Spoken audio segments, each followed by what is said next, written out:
across Ghana and beyond. Welcome to the official launch of FANIS, the Food and Nutrition Intelligence System. My name is Tiffany Spoon, and I'll be your host for today. Today marks an amazing beginning of a great era and the change in the food and nutrition landscape as we are about to unveil this wonderful platform for you to be able to use and to change the food and nutrition landscape in Ghana. To start, our first guest here that will give us a bit of context in the need for FANIS in Ghana and in the nutrition and food science landscape. We have here Miss Patience. Miss Patience, she's a doctoral candidate at the University of Ghana in nutrition. And she's going to tell us more about some of the challenges that we are facing in the nutrition and food landscape that actually made us the need to bring the FANIS. You're welcome, Miss Patience. So, what are some of the challenges that we are currently facing in Ghana in the nutrition field? Okay, so regarding the current nutrition situation in Ghana, statistics show that we are not doing so well. Ghana is traveling with the people with malnutrition, with undernutrition, overnutrition, micronutrient deficiency, and non-communicable diseases.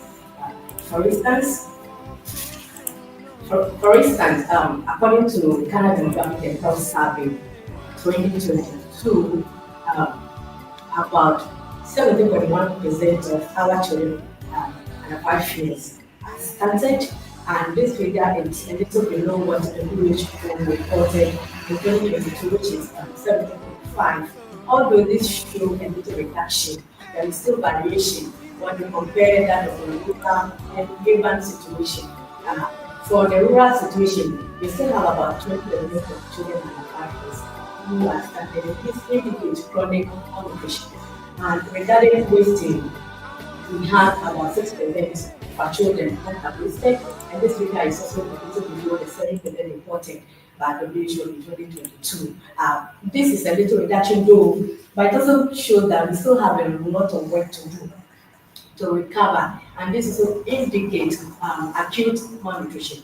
And regarding underweight, about 11% of our children who are under 5 years old are suffering from undernutrition.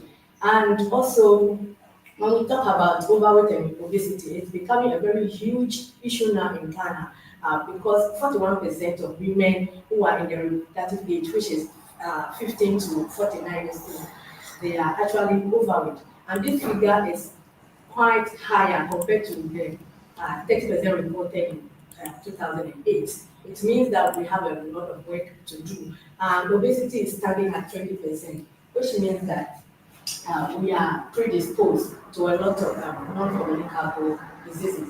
And when we talk about micronutrient deficiency, I'm going to place my discussion on on iron. And iron, WHO said that iron deficiency is the major indicator for anemia.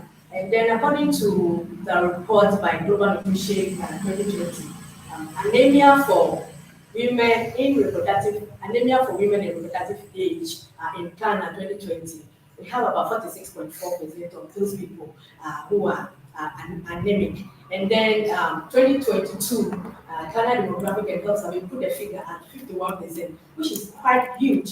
And among the children, we have about 31% of these children suffering from anemia. In fact, we are not there. When you look at the non-communicable diseases such as hypertension and diabetes, the figures are also very staggering. 36.8% of our adult population, according to the survey by STEP Ghana, 36.8% of the adult population are also suffering from hypertension and 9.1% from diabetes. You see, and this, despite the implementation of some of the program to improve this condition, we're still having challenges, and this is due to poor diet diversity, both in rural area and in urban area. And we still have limited access to accurate data, which would help us implement good programs to solve these problems. And this is where initiatives such as FANIS is very critical, because this will help us to bridge the gap on nutrition data, and it also provide us evidence to plan properly and to implement programs that will help us reduce these challenges I just discussed. Thank you. Wow, thank you so much for giving us so much information. Because I would say that most of you behind your screens will know that, yes, in Ghana, yes, we have malnutrition, yes, we have this, we have that, but most people do not have access to the proper data, the numbers. We need the numbers to build upon for the next researches, for the next implementation, how to solve the issue. And that's where the need for evidence comes in. And that's where FANIS is here. FANIS will bridge the gap between evidence, data, and solution. So from the data that we have now, that we know that, okay, we have this number, what Ms. Patience just mentioned, we know that. So how do we solve that? And then the good question would be, are those data accessible to people who want to solve the issues? Because let me tell you this story. I remember during my undergrad, when I was doing my literature review, I needed specific data on nutrition, but I was not really able to find them online. And one of my colleagues told me to go and check the department library. I went to check the department library and I found a pile of documents, good data and good information. I was able to find my answer there. This shows that some of our data are there. People are doing their research, but it's just not accessible. How would I have known that the data would be there available for me in the library? Let's say if we had a nutritional system like FANIS, for instance, I would have just gone, clicked, and then I'll be able to, access the data. Yes. I want you to have a look at FANIS and see what it looks like, what you can do, how you can explore FANIS, and some of the options you have. So we've prepared a little video, a little showcase video for you that we are going to play right now, for you to see, to have a first feel and a first look of what FANIS looks like. Please, let's watch. Malnutrition continues to be a challenge in our communities. There are children with cases of kwashiorkor, obesity, stunting, and wasting. It is commendable to observe that many institutions, government and non-government organizations, and individuals are working hard to address the challenge of malnutrition. However, there are challenges with information sharing and collaboration amongst these teams. We need a platform, an intelligent system to combine all our efforts towards the challenge and make it easily accessible to obtain information that will help us put up the best fight against malnutrition in our communities. This is a dashboard of FANIS. We have the home page, the About Us page, the knowledge, decision support, advocacy, training, collaboration, media, and a page for you to reach out to us to contribute to our data systems and to add to the reports and other valuable data that is presented on FANIS. The other options and information we have gathered includes publications, policies and legislation, institutional reports, data on experts and institutions, as well as research data, fact sheets, training programs, resources, and tools. So all of these are all focused on Ghana's food and nutrition landscape, and we gathered them so that together we can provide a platform that will benefit each and everyone, that will give each and everyone the opportunity to access information that is often hidden behind institutional walls or archives in libraries, and often hidden because we are not in the environment that makes it accessible to each and every one of us. For the knowledge page, that is where we have curated um, data on publications, policies and legislation, programs, and projects. Programs include interventions that are currently ongoing, and projects include current research works that is being carried about by individuals and institutions. We also have the institutional reports and the experts. Decision support has to do with the fact sheet and research data. Advocacy has to do with nutrition advocacy. Training involves training programs, workshops, and seminars, resources, and tools. And collaboration has to do with partnership. That is where we all come together. And when we discover a new thing or we feel that this information is worth sharing, we can access this page and we are given the opportunity to share our data and information, everything is relevant to others. We take the information through a rigorous system to conduct quality checks and to ensure that um, this information is beneficial to our community. Then we update the system. So the system is not a one person um, idea, but is something built for a community. And the community must be involved like a child to grow FANIS.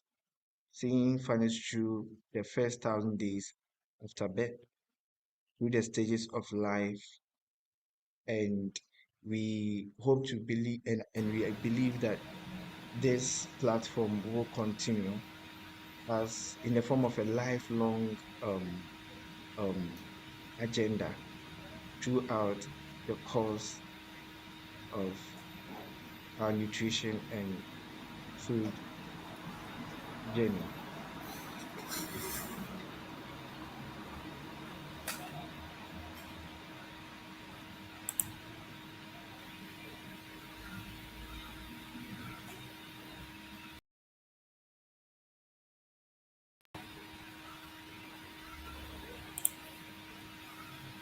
Wow, this was wonderful. I hope you enjoyed it. The platform looks really nice. Personally, I like the colors. And there's no better person to tell us about FANIS today than the director of FANIS himself. In the name of Prof. Richmond IT. Prof. Richmond is one of the key visionaries for FANIS, and he's the mastermind behind the creation of this wonderful tool. Um, let's warmly welcome Prof. Prof, you're welcome. Thank Okay, Prof, can you tell us what triggered that light bulb moment for you to decide to create this wonderful tool for us? Thank you. I'm really excited that this day has come because this is an idea that I have had for many years. Now, we have heard that we have a major problem when it comes to nutrition. It's not just nutrition, but our food system as well. And even more challenging is the fact that we don't have enough resources to be able to deal with it. However, for most institutions, when you want to have an intervention, start an intervention, you need to understand the situation. So normally we will carry out a needs assessment. However, the needs assessment itself costs a lot of money. So you end up spending a big part of the resources carrying out the needs assessment. Then another institution also wants to do an intervention in another area, and they will use some of that same money to carry out a needs assessment. And in carrying out this needs assessment, you go talking to various government agencies, and you realize that they are all going to the same source, asking them sometimes the same questions over and over and over again. And then sometimes we even hit challenges with accessing this data because people are busy, they are actually in the business of carrying out the work. So, what we thought of is can we bring all this information on food and nutrition that is in the Ministry of Agriculture, Food and Agriculture, Ministry of Trade, Ministry of Health, Ghana Health Service, the various research institutions, and bring them together so that when we are looking for information to tell the story of what is the situation, what are we doing, what have we achieved, they are all in one place, and that is what gave birth to the idea of a food and nutrition intelligence system. Essentially, that is what the idea is. Wow, this is wonderful. So I can see that it stemmed from the need of, the data and the information before actually having interventions. So we need the information before we can intervene in any type of situation. It's actually a whole value chain. So you go from before you carry out an intervention. But also when we have carried out intervention, we are always blamed that we collect the information and it's gathering dust on the shelf. But actually, this is a solution for that because we make the information available to that. And when we showed the video, you see that FANIS actually provides a wide range of information sources, not only research, but also other forms of data that is not generated through research, but it's there and it can be used, you know, and then also know what kind of work is being done currently when it comes to the food and nutrition sector. So it's a wealth of information that is available for practitioners, for the general public, for news people, all kinds of people who use information on food and nutrition. Thank you, Prof. So I actually had a question, but I think you've answered it a little bit. Let me still ask, maybe I'll get more clarification. So when I knew the meaning of FANIS, the Food and Nutrition Intelligence System, I was wondering, why not just create a journal, maybe a journal where all the researchers can upload their research? But why is it an intelligence system rather than just a website or a journal? I'm happy you asked that because me and you know that those of us who are scientists, we carry out our research. It is traditional that we will publish our work in journals. But journals become like a hiding place for good information. For some journals, you have to pay to be able to get access to them. So it's the information is sort of hiding behind a paywall. There's also another important thing. Scientists, we like to speak using our scientific language, and sometimes it's not easily accessible to the general public. So what FANIS, the intelligence system, is doing is it's not only providing you the data and the information, but it's also breaking it down. And we call that curation, creating a system where diverse audiences can actually use the information. So some of the things that are hidden in journals, you may not even know which journal it is, but we have brought it and made it easily accessible. And that's one of the beautiful ideas around FANIS, that we make the information available and easily accessible. Wow, this is fantastic. So it means that it can be research that has been published already or research that has not been published, but as long as it's good data, it will be available. Even the process for carrying out the research, there are fantastic research that is being conducted by a wide range of people. And sometimes it doesn't come to the light of day because maybe the person is too busy working on another research that hasn't published it, but we can get a sneak peek of what they are doing. Or we can get information, actually we've also curated information on research that is being done in Ghana. So we consume a lot of global research. And we also want to promote the research that we are doing on our own soil. Well, thank you very much, Prof, for this. We are so happy that you were able to, bring this to. And let me just say before I leave to others that this is, the vision came from me. But there's a whole lot of people who are involved in this, and I really want to salute them for the efforts that they have put in this. There's a whole lot of them and a lot of international advisors who are involved with it. I would like to single out two people, Gifty and Ebenezer. They have really been the ones who have carried the mission ahead, and I want to single them out and really appreciate them for this. Thank you very much. Thank you to Gifty and Ebenezer. So, as Prof mentioned, there are some institutions that actually carry out interventions and other things where they need the data. And this morning, we have two people from joining us online from these institutions. We have Dr. Patience Kofi from PATH, and then we also have Dr. Patience Ismiu from the World Food Program. I want to make sure they are here with us. Please, can you hear us?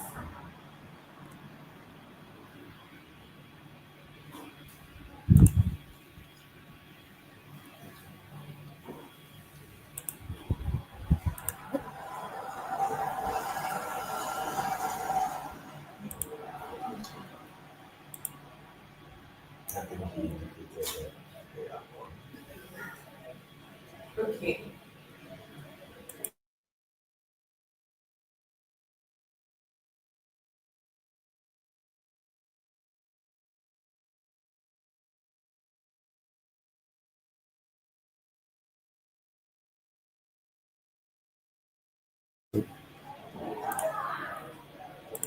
Okay, so before our two online guests join us and get time to settle, we are now going to show you two videos from some of our partners from other institutions that will also tell you how FANIS is relevant to their work in their respective institution. Please let's now watch the video. Olivia Temple, the Director, Nutrition, Ghana Health Service. The Food and Nutrition Intelligence System is indeed a wonderful innovation. It is what I would term a one-stop shop where if you want anything nutrition, any information on nutrition, be it publications, events, data, reports, etc., you would find it there. It was conceived by us, created for us, and we should all make it a point to use it because it is for us. So make it a point to visit the site and find out what is in there for you. Thank you.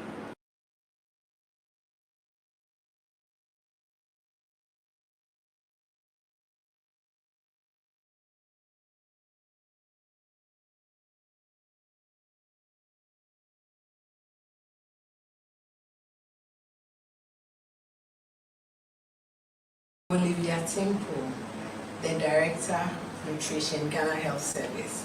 The Food and Nutrition Intelligence System is indeed a wonderful innovation. It is what I would term a one-stop shop where if you want anything nutrition, any information on nutrition, be it publications, events, data, reports, etc., you would find it there. It was conceived by us, created for us, and we should all make it a point to use it because it is for us. So make it a point to visit the site and find out what is in there for you. Thank you.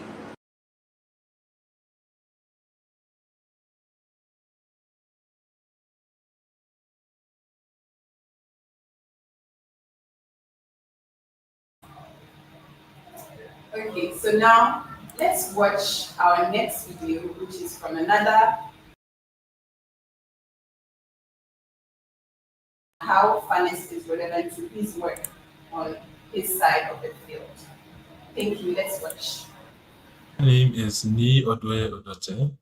I'm a Principal Planning Analyst at the National Development Planning Commission, and I have the honor of being the coordinator for the Scaling Up Nutrition Movement and the Food Systems Agenda in Ghana. Today, I want to talk to you about something transformative for Ghana's future, our food systems. Imagine a Ghana where every decision about nutrition, agriculture, and food security is backed by real-time data, historical insights, and proven strategies. That's the promise of the Food and Nutrition Intelligence System, also known as FANIS. FANIS is a groundbreaking platform designed to empower all of us, government leaders, institutions, and citizens like you and I, with the knowledge we need to drive change. Think of it as a one-stop hub, a dynamic, accessible database filled with reports, policies, programs, and historical data on food and nutrition. Why does this matter? Because informed decisions lead to transformative outcomes. With FANIS, policymakers can craft laws that tackle malnutrition head-on. Farmers can access insights to boost sustainable practices. Health workers can use guidelines to improve community nutrition. And researchers will have a treasure trove of data to innovate solutions. So what are my expectations for this FANIS?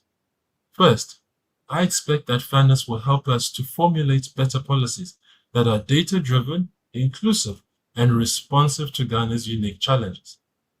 Second, I expect that FANIS will encourage stronger collaboration, helping us to break silos between sectors and rather unite these sectors, such as the agriculture, health, education, and social protection sectors. Third, I would expect that FANIS would empower communities, giving individuals the tools to advocate for their needs and to hold leaders accountable. FANIS is not just a platform. It's a movement toward a Ghana where no child goes hungry, where farmers thrive, and where every policy is a step towards resilience. But its success depends on us. Let's engage with this FANIS. Let's contribute to its development, and let's demand its sustainability. Together, we can turn data into action, and action into lasting change.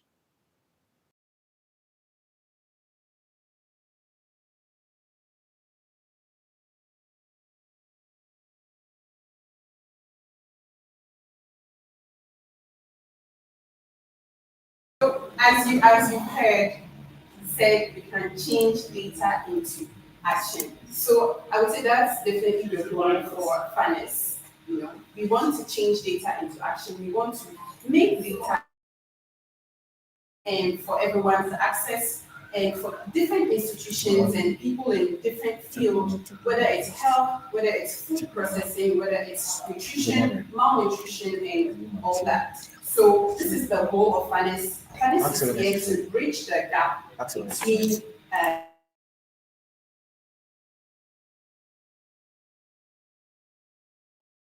the information about what is currently happening. If we don't know the situation, the current situation, we do not have proper data, proper evidence to back up the need for our research. I remember earlier, Prof.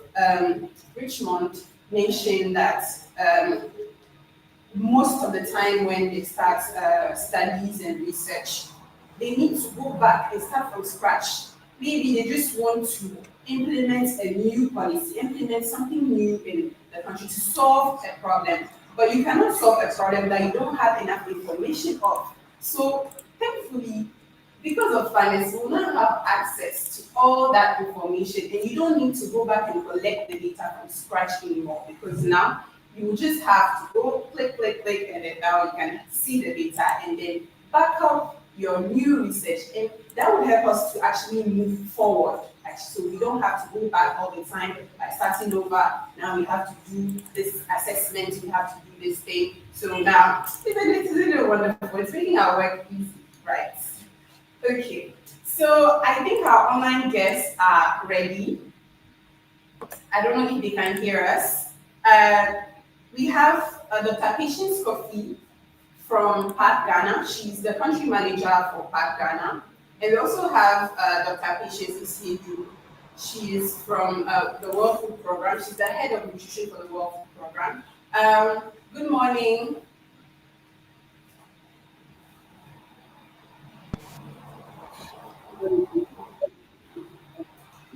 I hope I can be heard.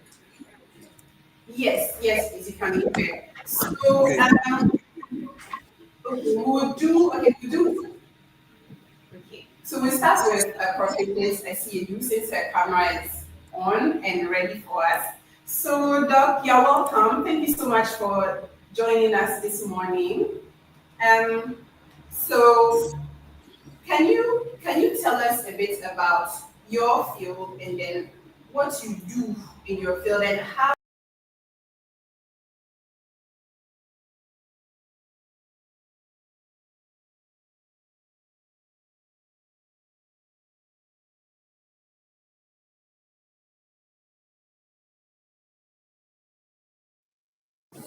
Hi, I can't hear you anymore. Are you still speaking, please?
She still can't hear me.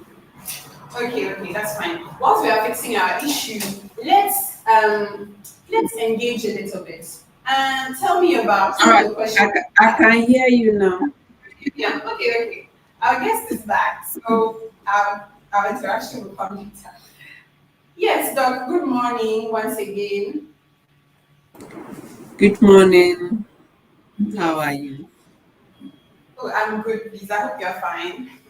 I'm good. Thank Thank you. you for joining us. It's a pleasure to have you. Thank you. So, as I introduced you, you are Dr. Patient DCA. You are the head of nutrition for the World Food Program in Ghana. Right. So you see, you've promoted me today. I'm not Dr. Patient PhD, so I am Mrs. Maybe you want to inspire me to become a doctor soon, so I'll think Oh, about okay. that. But that is fine. Okay, that's fine. Okay, yes, please, can you tell us about what you do in your field and how it's relevant to finance and how it can help us? And yes, we just want to hear from you. Tell us. All right. So, like you rightly said, I head the nutrition team at the World Food Program here in Ghana, and as a nutrition team, there are key activities that we do. Um, Most significantly, working with nutritionally vulnerable groups to ensure that they are able to meet their food and nutrition needs.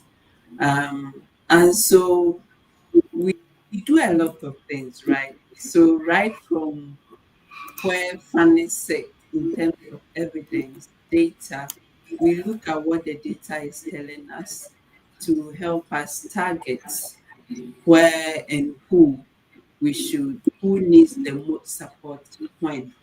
And that is very, very important in what we do. Otherwise, in the amidst scarce resources, you need to really prioritize. You can't serve everyone at the same time when your resources are limited. And so that is why it's super important to get data to back nutrition programming.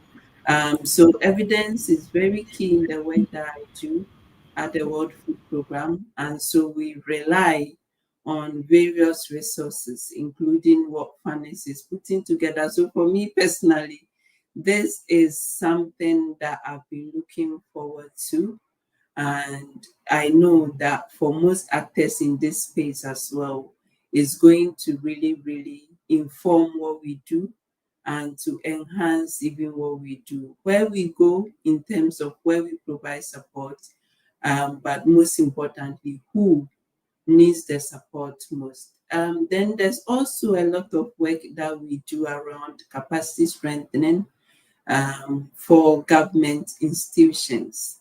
Again, you need data to identify the gaps in what government is doing to be able to provide meaningful technical support, which makes this whole FANIS initiative a great tool for us in our work, even in our technical capacity strengthening for government institutions.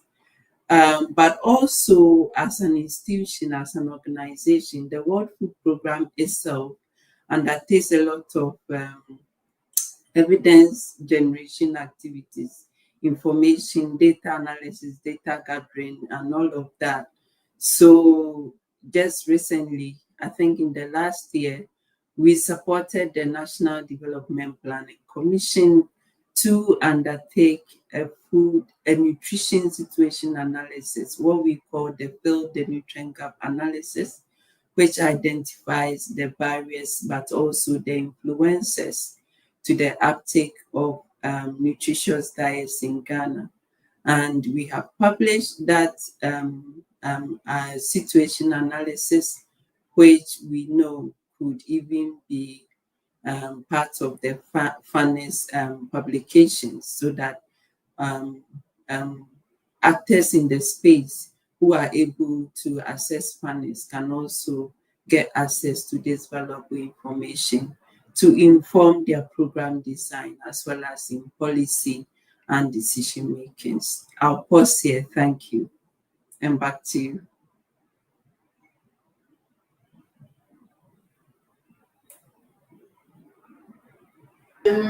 Now, I have one question for you. So, how do you think partners can help in this initiative with partners, and how we can, come together and make this great and better, and help institutions like yours uh, be able to access data for all the work you are doing? Right. So I think, yeah, partners including the UN, I mean, the World Food Program, UNICEF, WHO, FAO, all the UN nutrition groups, as well as other development partners, can contribute meaningfully to the FANIS initiative in a number of ways. I think the first I've made mention of is contributing to the resources, right? So I know most of these organizations, most of these partners also undertake either programmatic evidence generation, or they also collaborate with research institutions to conduct such forms of data collection and data analysis and report writing. Now, those could be resources that we could contribute. We could make those resources available so that people who are able to access FANIS can also have access to those information. That is one. Another key way I see partners coming together on this, you see, I think in the past I've ever discussed with Prof. Aite the need to really bring nutrition information from diverse sectors together. So you are not only concentrating on the health related aspects of nutrition, but you are also looking at nutrition data from the Ministry of Education, from the Ghana School Feeding Program, from the Social Protection, from MOFA, so that we are able to really have a very composite overview of the broader determinants of malnutrition, as we all know. So again, as partners, we can really work together with the core FANIS team to ensure that data from all these other sectors, very, very relevant sectors that we work with, is also made available on this website. It could be technical support, it could be financial, depending on what the needs are. But I see partners, if we do really come together, the FANIS whole intelligence system could further be strengthened and serve a bigger purpose than even anticipated. Thank you very much. Back to you.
Okay. Thank you so much, Mrs. Patience Isiu, for your inputs. It was very interesting. Now we can see that FANIS is not just helping individual or independent researchers or people doing their studies, but it's also helping institutions that work in data, and then they also work in improving the nutritional status of children, of vulnerable groups, and all that. So for now, the next step of this program is the keynote address. And our keynote speaker is joining us online. He's in the name of Prof. Francis Zoto. Prof. Francis is the Vice President of the International Union of Nutritional Sciences, and he's also a member of the Board of Trustees for ANS and GAND. And he'll be joining us today for a keynote address. Good morning, Prof, and thank you so much. It's an honor to have you with us this morning. Good morning. How are you? I'm good, please. I hope you're also fine. Not doing badly at all. Okay. Please, the floor is all yours. We are listening to you. Thank you very much.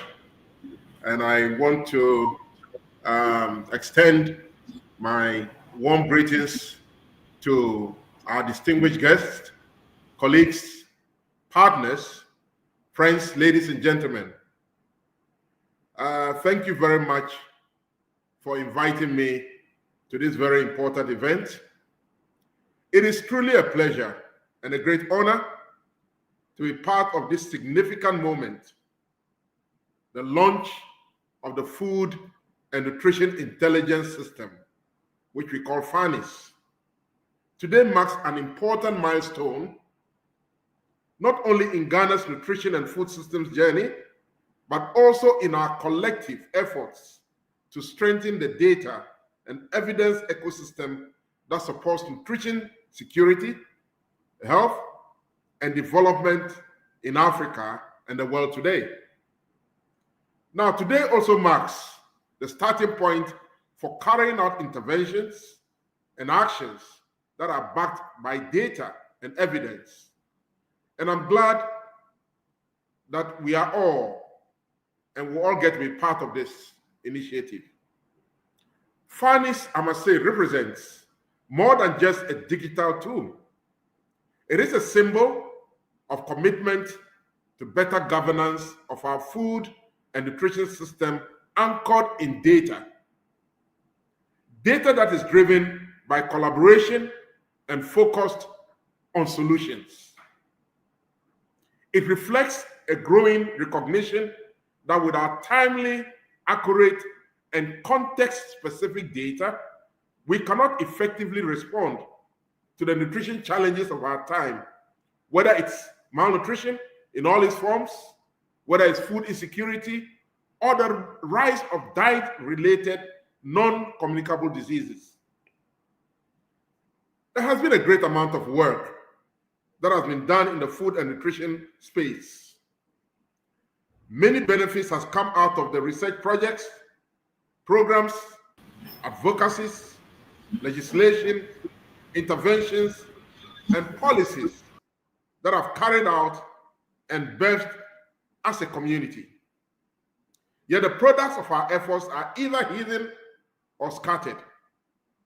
We therefore need to bring everyone together for better nutrition and health outcomes for our people. We are, I must say, at a critical juncture. Our continent is home to some of the most youthful and dynamic populations in the world, considering that we have a median age of 19.3 years. Yet many of our school children are still stunted. Many of our mothers are anemic.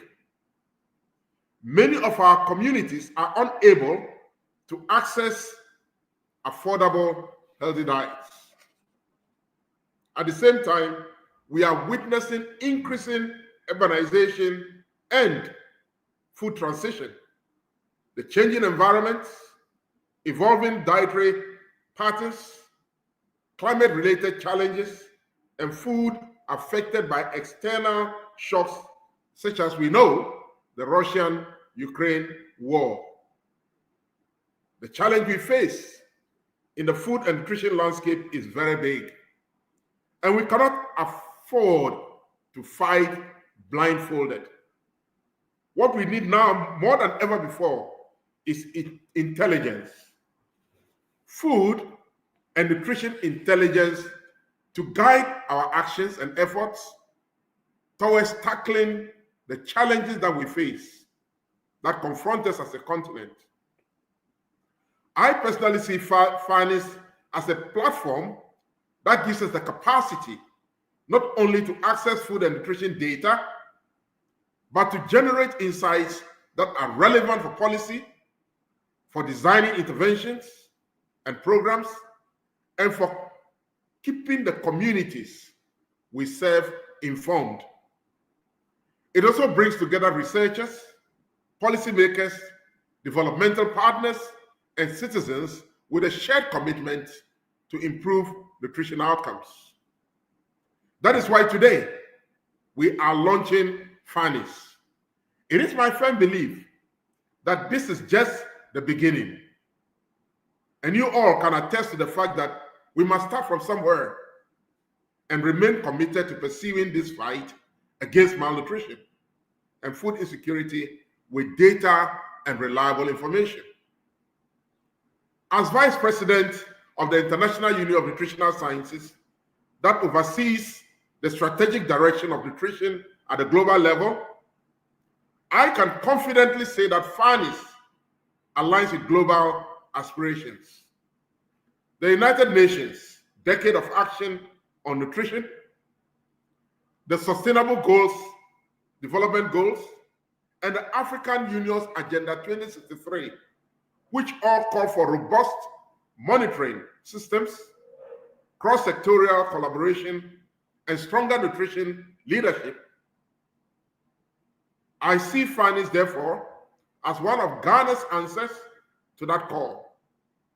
And I dare say that the success of Ghana's initiative can be duplicated in other parts of Africa. Ghana is therefore taking the lead in this regard. But you see, tools alone are not enough. There must be people behind every system to keep the system sustainable. I really want to commend the visionary leadership of those who have made this possible. The researchers whose work has provided data for this initiative, the technical teams, the funders, and most importantly, everyone working hard to be a champion of change in nutrition and food systems. I can say I equal to you all. To sustain FANIS, we must continue investing in capacity building, maintain our internet connectivity, ensure inclusiveness in data collection, and create mechanisms for feedback between communities and decision makers. We must support this initiative with every resource at our disposal and make nutrition intelligence part of how we live, how we plan, and govern. Let us use FANIS not just as a data bank, but as a place for dialogue. Let us use it not just to report problems, but to inspire innovations. Let us use it to transform our systems, improve accountability, and most importantly, protect the nutrition and well-being of every Ghanaian, especially the most vulnerable among us. I want to thank you all, and congratulations to the entire FANIS team. The future of food and nutrition intelligence starts today, and it starts with you and I. Thank you very much. Thank you. Thank you so so much, Prof, for this powerful speech. Now, we feel so empowered now that we are going to conquer the whole food and nutrition landscape. That was wonderful. Thank you so much. So now, the moment we've all been waiting for, the official launch of FANIS. And I hope Prof has not left us yet. He's going to do us the honor to formally launch. Yes, so he's going to formally launch he's going to make the FANIS now to be officially launched to the world. So please, Prof, are you ready for us?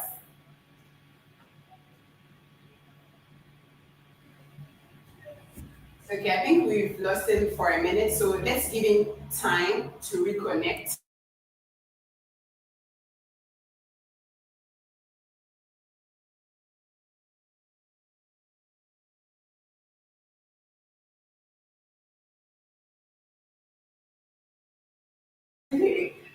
Um, so we are trying to see if we can get Prof back. But now that we are about to launch FANIS, right after the official launch, we will have a small demonstration for you to be able to see how it works, how to access data, reports, and all the information you need, and even how to search for it.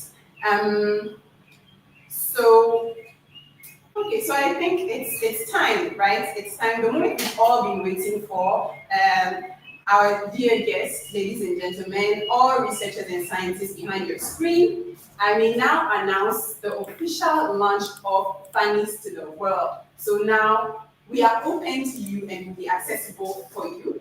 And right after our demonstration, you will get a link down to be able to access it. But first, let's start with our demonstration. So how does FANIS work? How do you access data? How do you look for a report on a specific topic? How do you get specific information on that? Okay, I think we have Prof. Zotal back. Hi. Hello, Prof. Thank Can you you hear so us? much.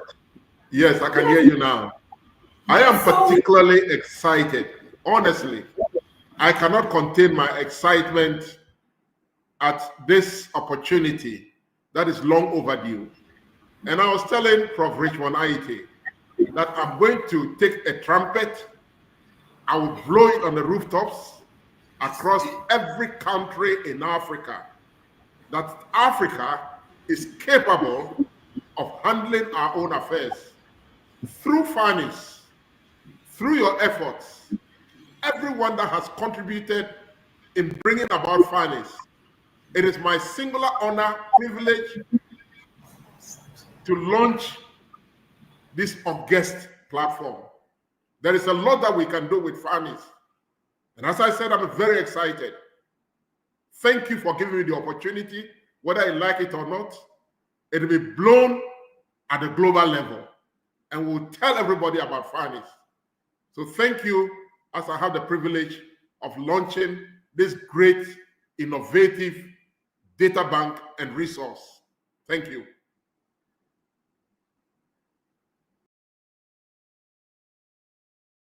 World of nutrition and foods in Africa now. And so I think our demonstration is ready. So thank you so much for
Our live demonstration is meant to get you familiar with first the information we have gathered and also get you you could also contribute to this initiative. So with opening the knowledge page, we have publications, as I said. I open this briefly to showcase the publications that we have on FANIS. So these are featured publications, 5 featured, and a system that contains all the food and nutrition publications we could gather in Ghana from the year 2024 to the first time paper was published. And we are still in the process of curating data, and the collaborative page enables you to suggest papers and projects and online articles that is um, being worked on. So here we have the option of searching with authors, the title of the paper, date of publication, journal name, or the abstract. If I'm to pick the first paper, which says fruit and vegetables intake improves birth outcomes of women with gestational diabetes mellitus and hypertensive disorders of pregnancy. You have the option of viewing the abstract of paper directly from the page and also opening the original paper. So we click on open and move to the paper itself. This paper is downloadable, as you can see from your screen. Um, Access to the papers on FANIS is 100% guaranteed. Then I would like us to explore another field of programs and projects. Looking at the project page, we get to see the current projects that are happening in our country. The first on our list is the NutriShed project, that is adapting food shed analysis for nutrition security planning. And this is about a 24-month project initiated in April 2023, focusing on nutrition security planning in Ghana. And we can see from our screen that the project focuses on two areas, that is Takrade and Asesewa. The next featured is a project that involves the use of mobile phones to improve children's nutrition in northern Ghana. And this project is being carried out by ISE and led by Prof. Robert Darko Osei from the same institution. So here is a list of current projects that are ongoing in Ghana, and we need your help. We need you to contribute to building this page, to improving the website, to adding more data. Your role in grooming this um, child or platform which we have built is very crucial.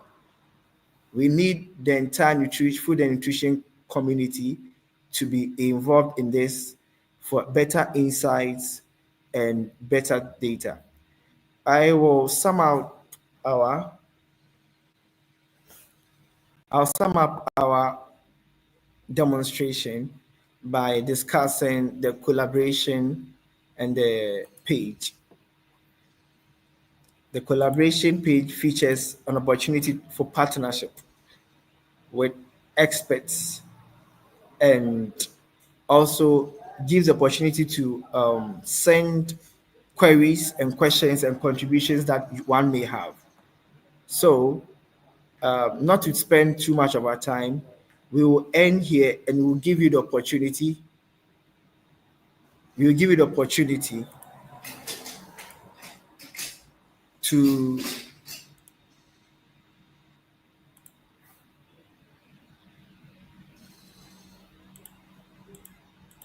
we give you the opportunity to contribute to what we are doing, on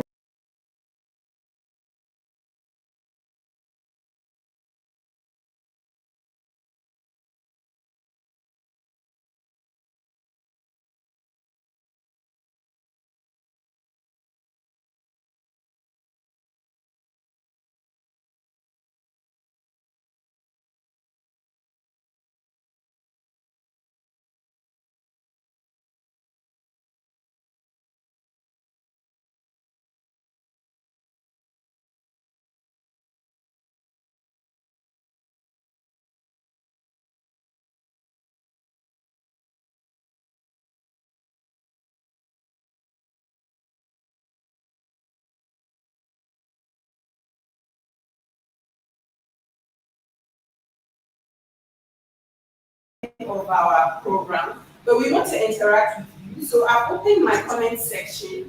If you have any question for us that needs to be answered right now, you can kindly share and interact with us. You can also be using the hashtag FANIS on your socials. So now the floor is open. I'm waiting for you.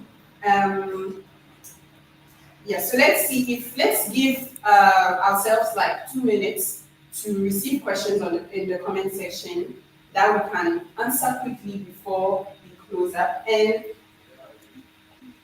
okay, okay. So let me read some of the comments. Um, okay, okay. Yes, I can see a lot of excitement in the comments. People are really excited about it. I'm also happy.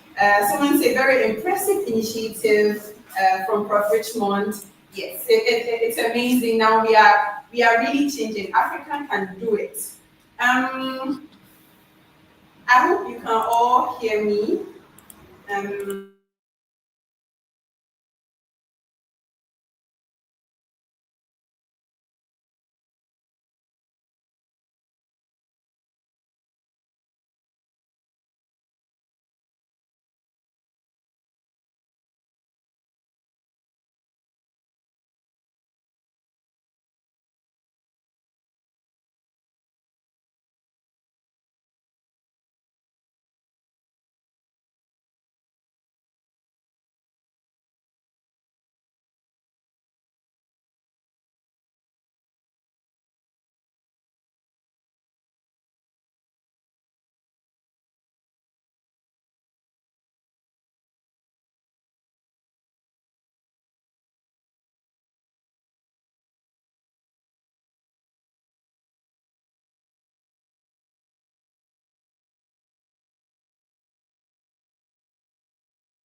Spatial identity to access the site.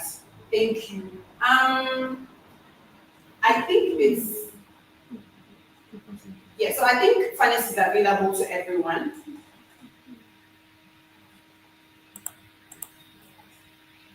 Okay, so let me read the question again for.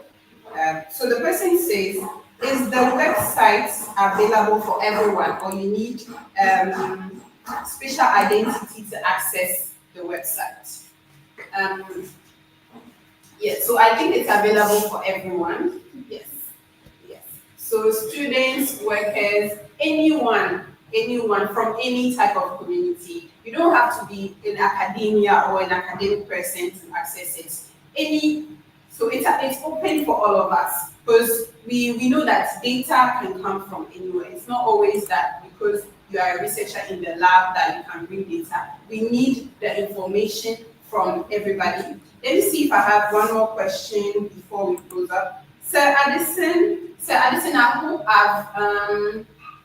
I've answered your question and you are okay with it. So you can join right now. Don't wait. Join right now. Go click and explore. And if you have any question, you can always reach out to us. Leave a comment on our LinkedIn page and all that.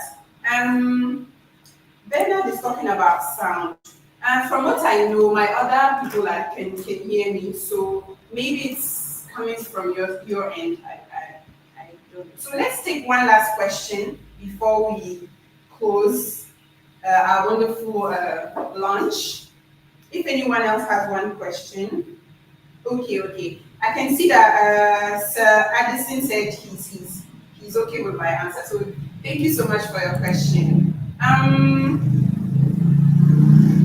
Okay, there's Gifty. Gifty is saying, can I share my data with your team? Okay, for that you can always reach out to us and then we'll show you the process of how we can get your data uploaded into our platform for that. So you can reach out to us. I think there's a way to contact us straight from FANIS. There's a section for contact.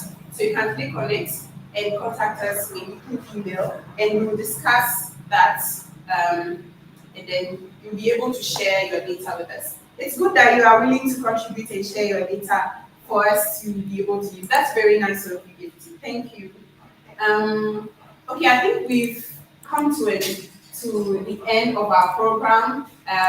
My name is Stephanie Stone, and I've been your host. It was wonderful having you and being part of this initiative. Let's not stop here. This is just the beginning of a new era, as I said earlier. Let's continue with the interaction. Let's share our data. Let's share the information. Let's spread it all over Africa, like Professor Todd said. So thank you very much. I hope you have a wonderful day, and I want you to go and explore FANIS. If you have any questions, feel free to reach out. Thank you so much. Bye.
We have a problem in Ghana, and that problem has to do with diet-related non-communicable diseases.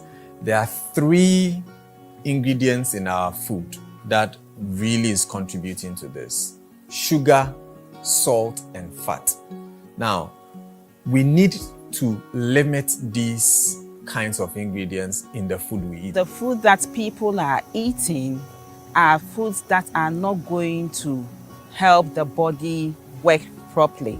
High fatty foods, foods that are high in sugar, and foods that are highly processed, like ultra processed. We call them ultra processed foods. These foods do not help the body to work well, but rather bring diseases unto us. And the diseases that they bring to us are the non-communicable diseases, such as cardiovascular diseases, cancers, diabetes, and all the others. Modern lifestyles, increased urbanization, and changing food environment have led to a shift from traditional diet to more processed and energy-dense foods. And that is what we are eating now. Many of us, because of lack of time, because we are busy, many people are eating out of their house, out of home now. And the foods that we buy outside are mostly foods that are high in these nutrients. We are moving away from our diets that used to be high in fiber. We're moving more to diets that are highly processed, and all these lead to us having low fiber intakes, and it all leads to NCDs. The fast foods that we all ration out for, very high in fat, there's sugar sweetened beverages all over, very high in sugars. And so as we eat these things, for instance, the sugars are likely to lead to weight gain. The high fatty foods are likely to lead to overweight and obesity. The low fiber is likely to increase our risk of some of these cancers. Poor dietary habits are contributing to a growing health crisis in Ghana. We know that for us as blacks or Ghanaians, we have a high risk of hypertension, even though there are some genetic factors. But it's been established that eating foods that are high in salt, let me say sodium, but we often will say salt, These foods also will increase your risk of having hypertension, which also brings up all the others. If you eat high-fat foods, you are likely to become overweight or obese. And we know that overweight or obesity is the forerunner of many of these non-communicable diseases. If you eat foods that are low in fiber, those that are highly processed, that also would increase your risk of certain disease conditions like, because they are low in fiber, you are likely to be eating more, and it can even lead to weight gain. Moving from the detrimental impact of unhealthy dietary components like excessive salt, fats, and sugars, let's now explore another serious consequence that has emerged from these dietary patterns: obesity. Obesity is the more advanced stage of overweight. Overweight is, if you like, a milder form of obesity. New data from 2022 has shown that overweight and obesity among women in Ghana is 50%, and among men is in excess of 20%. So by that, we mean that overweight is a concern in Ghana because we know that people who are overweight have a higher risk for chronic diseases. While there's a distinction between obesity and being overweight, the adoption of unhealthy dietary habits in Ghana has led to alarming rates of both conditions. This has become a significant cause for concern. Our data tells us that overweight and obesity and diseases that are related to food consumptions are on the increase. Shifting our focus from the complexities of obesity and overweight due to dietary factors, let's now pivot to another significant concern, which is another form of malnutrition: micronutrient deficiencies. When you talk about micronutrient deficiency, we mean that one is not consuming enough of certain nutrients in amounts that the body needs to perform well, perform body functions well. And it shows up in many ways. One of them is iron deficiency, and it means that someone is not consuming enough of iron in their diet, and so one does not have enough of iron in their body to perform the functions that the body needs to perform. One of these functions is to make enough blood for your body. Another one is vitamin A. Vitamin A is needed in many functions. When you don't have vitamin A, that means you cannot perform the functions. For example, you cannot see well when you don't have a lot of light. Continuing our exploration of the multifaceted impact of dietary habits, let's delve into a crucial aspect that directly affects childhood nutrition and growth. Apart from obesity and micronutrient deficiencies, we now turn our attention to another pressing concern: stunting among children. Children who are stunted, it means that their height is too short for their age. Children with similar age who are growing normally. And when it happens like that, you have a situation where these children have lost their ability to develop well. And if they don't develop well, one of the places that it affects them is in their mental development. In Ghana, we realize that there are so many children who are stunted because of the type of food that they are eating, not just the food that is made at home, but how they are fed right from the time that they are born. Breastfeeding is very important, but beyond the time that they breastfeed, the quality of their diet is important. A significant concern arises when children fall behind growth, both mentally and physically, a condition known as stunting. If breastfeeding does not go well, if the subsequent feeding, we call it complementary feeding, if also that does not go well, you have a situation where children become stunted. If they are stunted, they can then grow up into adolescents who are not able to learn well in school, and then they become less productive in society, and then that creates a cycle of poverty. Sadly, this is prevalent. particularly among children from impoverished backgrounds and regions marked by multidimensional poverty. So, while poverty is creating stunting, stunting growth also then generates poverty. Then it becomes a cycle.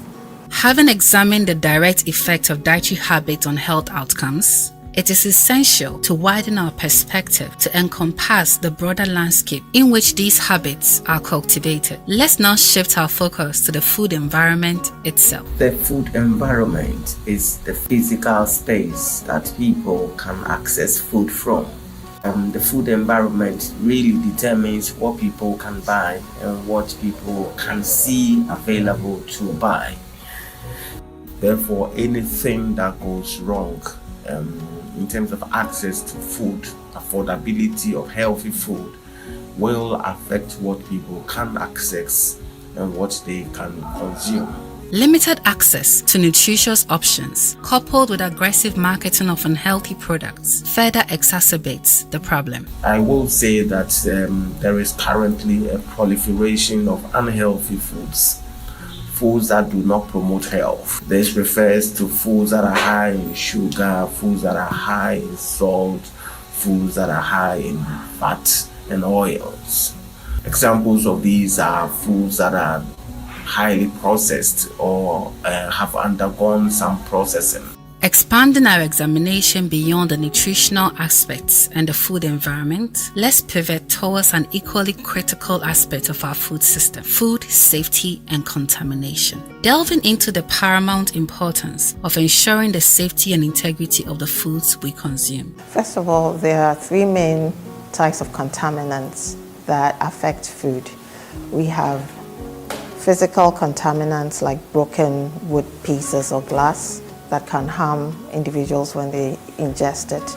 We have biological contaminants like germs that find their way into food that cause diseases.